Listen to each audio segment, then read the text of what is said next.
விலக்கப்பட்டவரே வெளியேறப்பெற்றவரானார். இனி இயேசு கிறிஸ்துவுக்குள் பிரியமானவர்களே, இந்த நிமிட நச்சதிக்கு இயேசுவின் நாமத்தில் நான் உங்களுடைய அன்போடு அழைக்கிறேன். விலக்கப்பட்டவரே வெளியேறப்பெற்றவராய் மாறினார். விலக்கப்பட்டவர் யார்? மூளைக்கல்லாகிய இயேசு கிறிஸ்து. விலக்கப்பட்டவர்கள் யார்? அடிக்கல்லாகிய அப்போஸ்தலர்கள். மூளைக்கல்லாகிய இயேசு கிறிஸ்துவை விலக்கினார்கள்.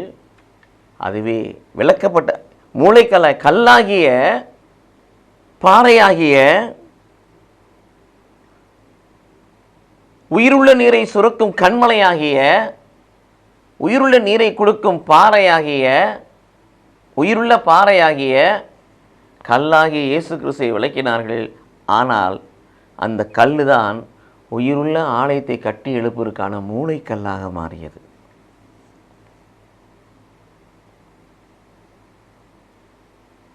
ஒதுக்கினார்கள்.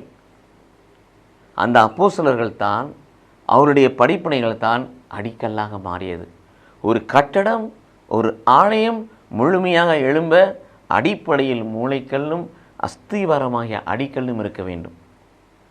ஆண்டவருடைய வார்த்தைகளும் அப்போஸ்தலருடைய படிப்பினைகளும் இணைகின்ற பொழுதுதான் நாம் உயிருள்ள ஆலயமாக, உயிருள்ள கட்டடமாக, கடவுள் வாழும் உறைவிடமாக எழும்ப முடியும். இது இயேசு கிறிஸ்துவுக்குள் பிரியமானவரே. ஆகவே தான் இயேசுவுக்கு அப்படி செய்தார்கள். உயிருள்ள கல்லாகிய இயேசு கிறிஸ்துவை விளக்கினார்கள். அவர்களே கட்டடத்துக்கு மூளைக்கல்லாய் மாறினார். வாழ்வதற்குரிய படிப்பினைகளை கொடுக்கக்கூடிய அப்போஸ்தலர்களை விளக்கினார்கள், ஒதுக்கினார்கள். அவர்களே கட்டடத்துக்கு அடிக்கல்லாய் மாறினார்கள். ஆகவே தான் இயேசு கிறிஸ்து மடமையானதை ஞானமென, இழிவானதை உயர்வென, அடிமையானதை விடுதலை என, பலவீனத்தை பலனென தேர்ந்து கொண்டார். எவையெல்லாம் எப்படிப்பட்ட மனிதரெல்லாம் இந்த உலகத்தில் ஒதுக்கப்பட்டார்களோ, விலக்கப்பட்டார்களோ, இழிவுக்குரியலாய் கருதப்பட்டார்களோ அவர்களெல்லாம் எடுத்து கடவுள் உயர்த்தினார்.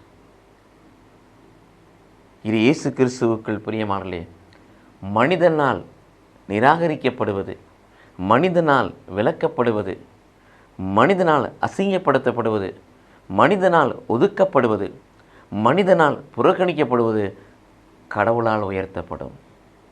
ஆகவே உலகத்தை கண்டு கலங்காதபடி, அஞ்சாதபடி, சஞ்சலப்படாதபடி, சங்கடப்படாதபடி என்னை உயர்த்தும் கடவுள் என்னோடு இருக்கிறார் என்று சொல்லி அவருடைய கரங்களிலே நம்மை ஒப்புக் கொடுத்து அவர்தம் பணியை உண்மையோடு ஒத்துமத்தோடு செய்வோம்.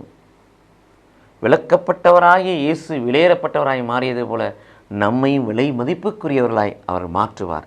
கடவுள் நம்மை ஆசீர்வதிப்பாராக. ஆமென்.